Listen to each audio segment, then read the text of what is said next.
never give up. We will never concede. It doesn't happen. You don't concede when there's theft involved. And after this, we're going to walk down, and I'll be there with you. We're going to walk down to the Capitol, because you'll never take back our country with weakness. You have to show strength, and you have to be strong. It does look like we're going to have an ad hoc march stepping off here. There's a crowd surge heading east. Mike Pence, I hope you're going to stand up for the good of our Constitution and for the good of our country. And if you're not, I'm going to be very disappointed in you. I will tell you right now. If you're tired of arguing with strangers on the internet, try talking with one of them in real life.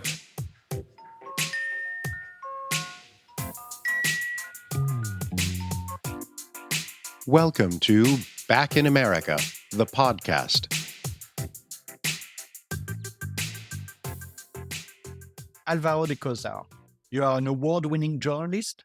You lived in Washington, D.C., where you covered U.S. politics and produced stories for your podcast. Now, back in your home country, Spain, you are leading an extremely successful podcast production company, producing, among others, True Stories, a podcast with over 1 million listeners. Some of the stories you are revealing are being adapted as full feature filmed. True Stories, Hecho Reales, launched last April with the story of Aquilino Gonell, one of the United States Capitol police officers who defended the Capitol during the January 6th insurrection. The story is the story of a Dominican immigrant, a former U.S. Army soldier, and Iraq War veteran who had to fight to become an American. He had to learn to speak English, and who pledged to defend and protect the Constitution of the United States. Alvaro, 4 years later, why is the story of Aquilino Gonell so important? And what does it tell us about the United States? Well, first of all, thanks for inviting me to your podcast, Stan. And why do I think that the story of Aquilino is important for us to know? I think it's the story of the American dream. Aquilino is someone who believes in the American dream. He's told the American dream, and he feels that the meaning of his life is to pursue the American dream. He does everything properly as he's told.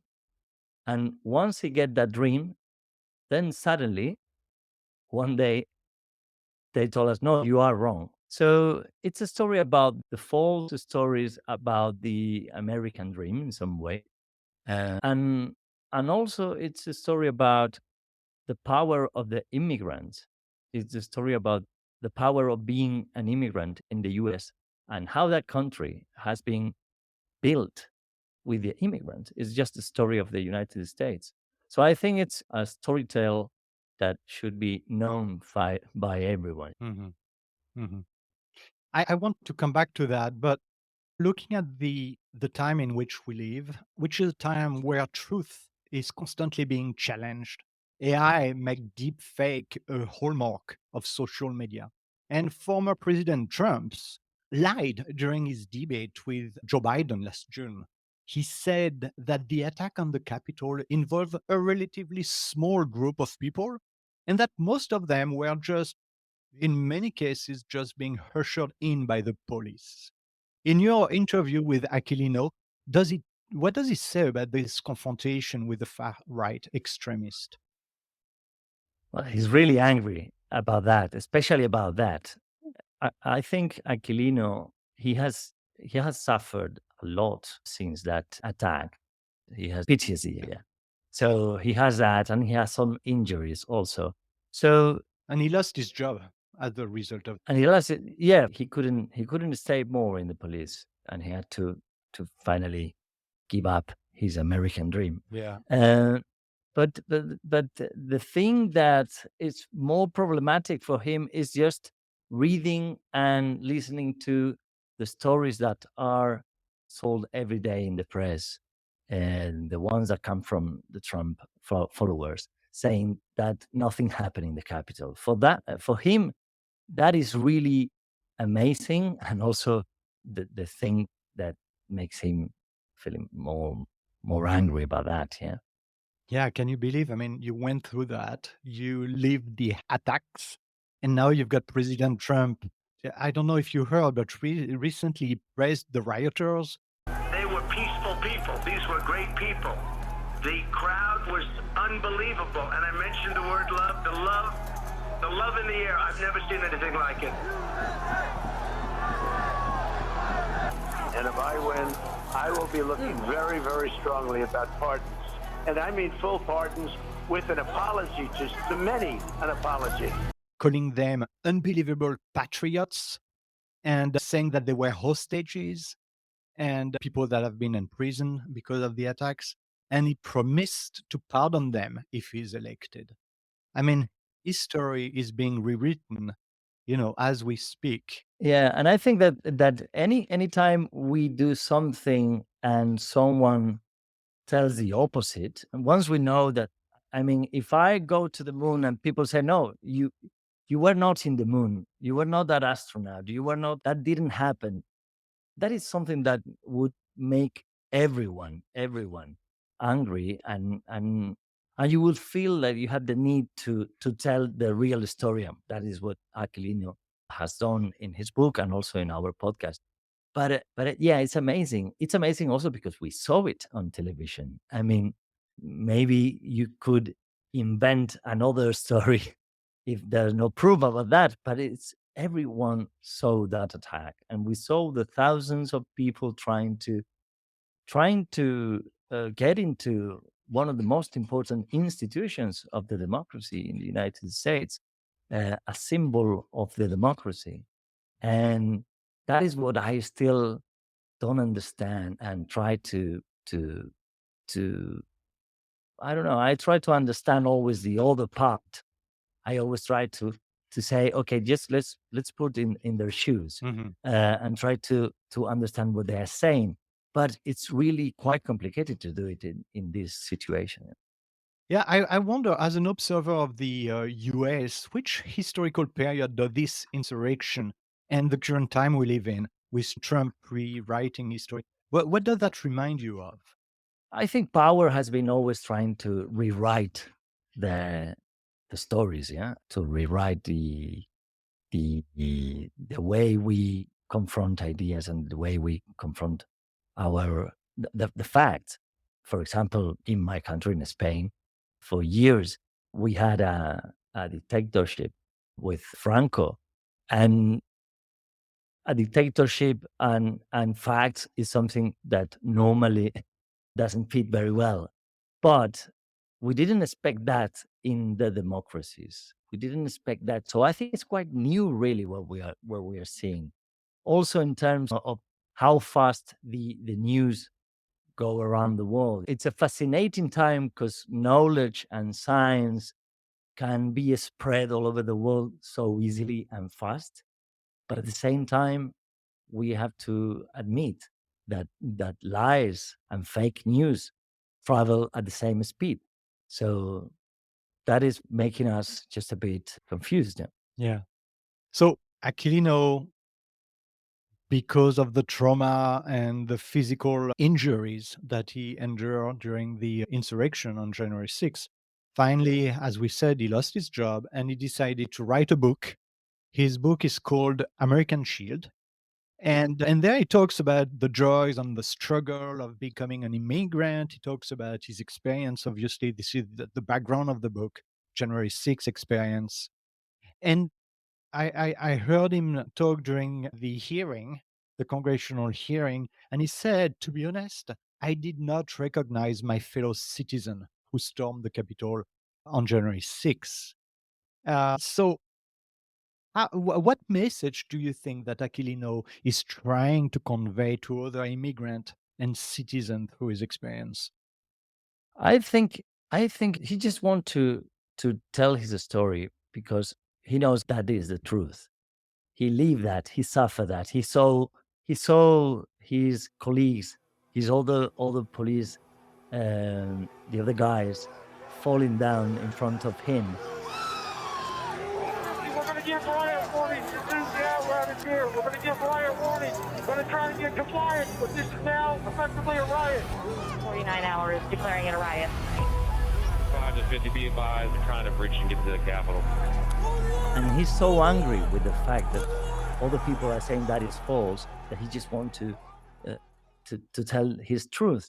And at the same time, he believes that there are opportunities in the US for everyone, but he wants to say, this American dream you have told me, and this American dream we are still telling, it's false, or has things that don't fit very well. And we need to tell the truth about the American dream also. So finally, he's an American shill. I mean, finally, he is someone who's trying to defend the truth. And this is what he's saying to the rest of the United States. He's saying, I am an immigrant, but I am the American shill of your truth, of the truth of this country. I see. Yeah, it takes a lot of courage to do that, right? He is exposing himself, he's exposing his family, his son, his wife. Yeah. Did he spoke to you about that? Yes, we talk a lot about that, and I think he's is that deep feeling he had that the very first day when he arrives to his house, and his wife sees his bones, and she tries to help him, and he puts water on it, and he tries to have a shower, and see let's see if I can feel better, because all his body is injured and he's suffering much pain. And in that very first day, he starts to feel this anger and this thing that what has happened to me? I don't understand what has happened to me. Yeah. And for some days, for some weeks, he tries to forget about it, as many soldiers when they are at wars or things like that. But then he feels, when he sees the news and he sees all the colleagues telling the story, he says, I have to do this. I have to go to the Congress and tell the truth about this. Finally, when he sees Trump saying false statements about what happened in the Capitol. Yeah? So that's the reason he tries to convey his truth. Yeah. Yeah. I now want to talk about your podcast. And so True Story has captivated a global audience. And I wonder, what element do you consider essential in making a story like Aquilino's resonate universally? How do you adapt a story like that, which is a real American story, for listeners of diverse background? How do you make it universal? Well, I think it's already universal in a way. I mean, we saw the attack on the cap, and that is broadcast internationally. So in a way, it is a global story. But then what you have to do is, when you tell a story like this, is to provide a lot of context and to say what's to be an immigrant in the US, how is to pray the Constitution of the United States. You have to provide that to the Spanish listener, to the Italian listener, or to the rest of Latin American countries. Yeah? You have to tell that in order to tell a global story. I think it's just that, and also I have the help of the Spanish language, which makes it a bit more global in a way. Right. What kind of feedback did you get after this episode was released? The one that I am interested more is the feedback of Aquilino, who called me, and this was quite interesting because he had already written a book. But then when he listened to the podcast, he said, wow, this is a film, this is a movie. And he called me and said, well, are you interested in making this movie? And I said, obviously, I am interested. And we are interested in True Story to make this movie. But it's a very complicated movie to do. We would need a lot of money to make that. And well, I'm just in conversations with him to see if we can write in the future maybe something about this story. We are translating now the podcast into English. We are going to use my voice, my AI voice. We are going to synthesize my voice. It's already done, but we are still waiting for some details to publish that episode in English. And I think it will have more feedback from the US. That's what we try to do, to see if finally that could be a project in cinema. Maybe, why not?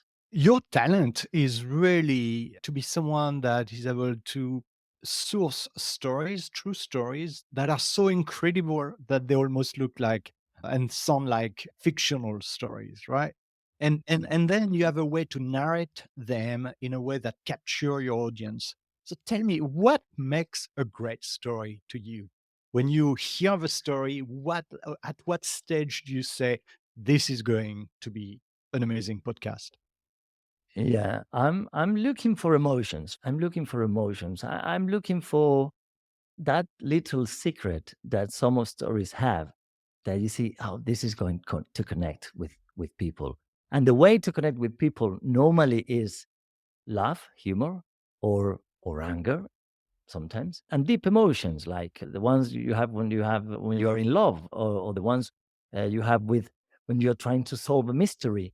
Those kind of emotions of fear and love and all these kind of emotions that are universal emotions. Finally, I think those are the ones that make a story uh, great and global. At least the ones that I think, okay, I'm interested in this, and now I want to dig more on it, to be a bit more deeper. So, Alvaro, you started as a print journalist, and then you started this podcast company. What was very different to you switching to podcasts? What did you learn? What do you love about doing podcast, Mm, and what do you miss about writing stories?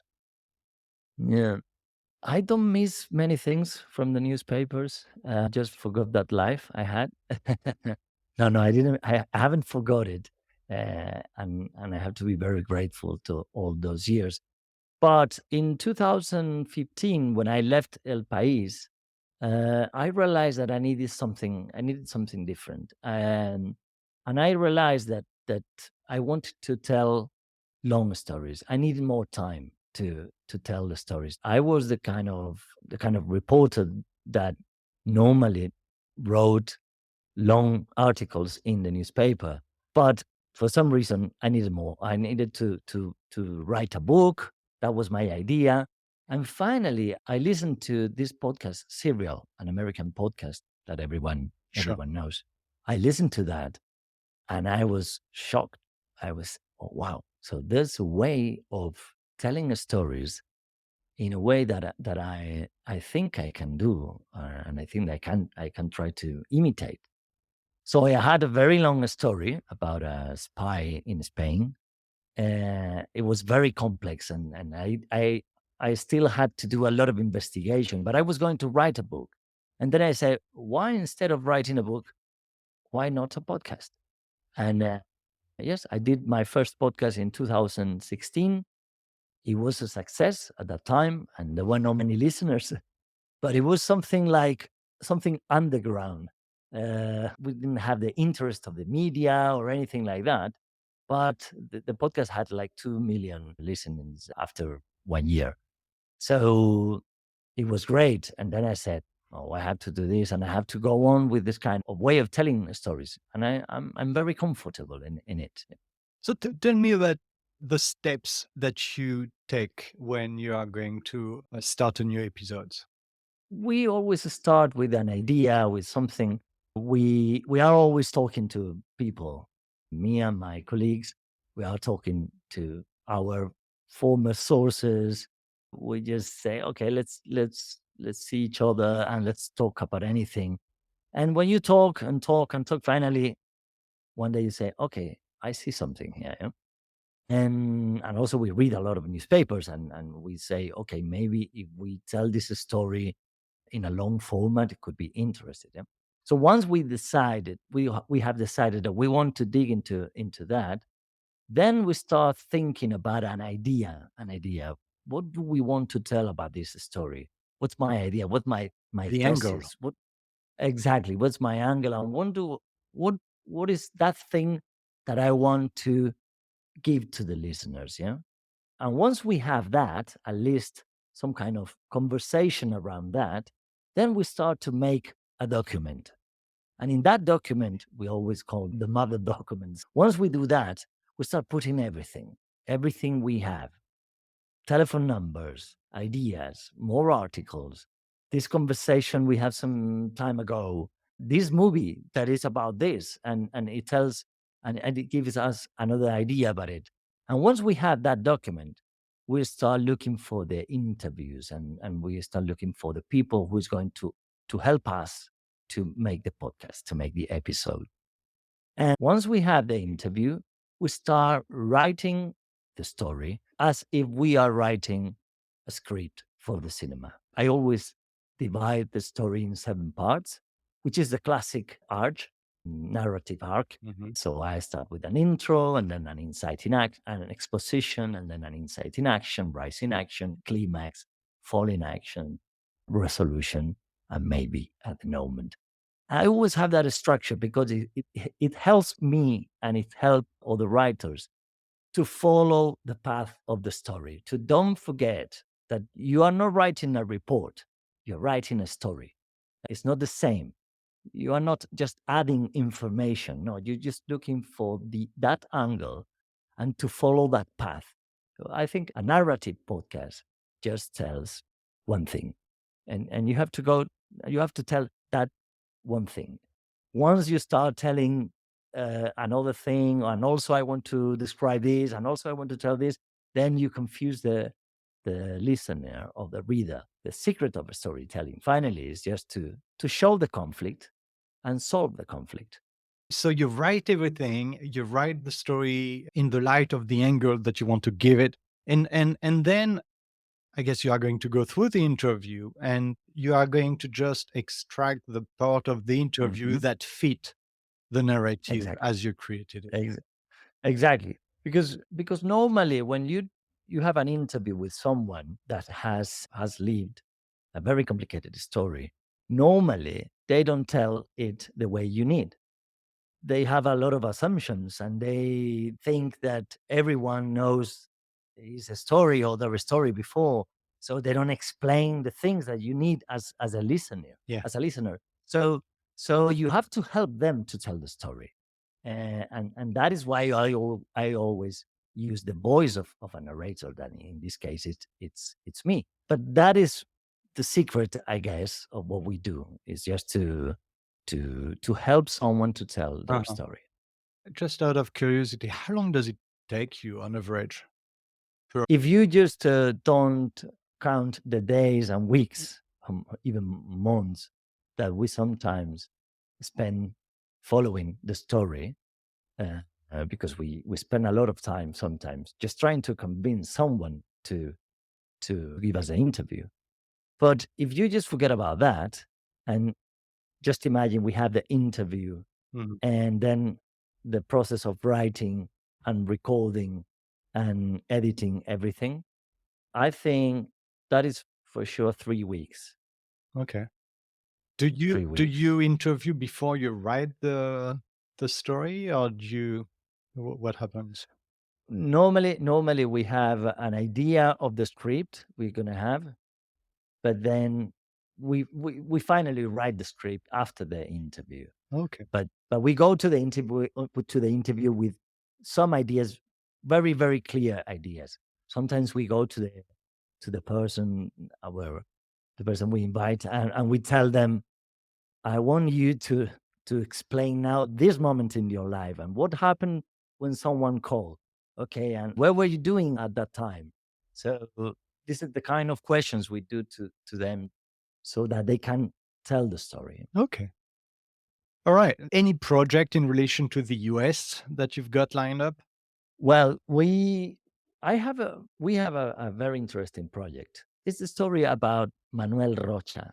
He was an ambassador in Argentina, in Bolivia, in Chile. He has been in many countries in Latin America. And 2 years ago, the agent discovered that he was really a spy of the Cuban government. And he has been a spy for the Cuban government for 30 years. It's a very, very interesting, it's still a mystery, but it's a very interesting story. He could be like the next Kim Philby. I don't know, you remember that English spy who spied for the Soviets for 30 or 40 years. I mean, he's a very famous spy. Well, so Manuel de la Rocha could be something like that. And my guess is that we could explain many countries in Latin America, and we could explain many processes in Latin America, just telling the story of this little but big spy. Well, I would like to tell that story, but we are just I can say it because I believe that there are maybe, I don't know, 40 journalists in the US trying to get this story. So I can talk about that. It's not me the only one that is following it. Yeah. But anyway, we'll try. We'll give it a try. Well, Alvaro, thank you so much. My last question in this podcast is always, what is America to you? And I know you lived in the US. We spoke about that. You are covering still the US for your podcast. So what is America to you? America to me is the land of the free in some way. I think that message is stick on the heads of the American people. And it's something that for a European, sometimes you don't feel sometimes as comfortable as you may think. I love the US. I love it. I love their stories. I love the movies. My cultural behavior has an explanation. It's the American cinema and the American novels. So that is really something very deep in my heart and in my childhood. And when I was in the US, especially in Washington, D.C., I was like saying, finally, I am here in this scenario. I don't know how many times I've seen The West Wing. And finally, I was there with my heroes, that you can see all these sculptures and the presidents and all these things. Once you live there for a long time, then you start feeling, okay, now the movie has passed. Okay, now the movie has ended. And what do you have here? And the way the American live their lives is not the way Europeans live. So sometimes you feel a bit disconnected. I don't like to get the card. I don't like wandering around the streets with nothing to do, or just houses. I believe in Spain, Barcelona, is that the life is in the streets. Everything is happening there. And I like just to go around and watch things. And opinion really about the time I spent there. But I still love the US, and I'm still interested about everything that happened there. Okay, thank you so much.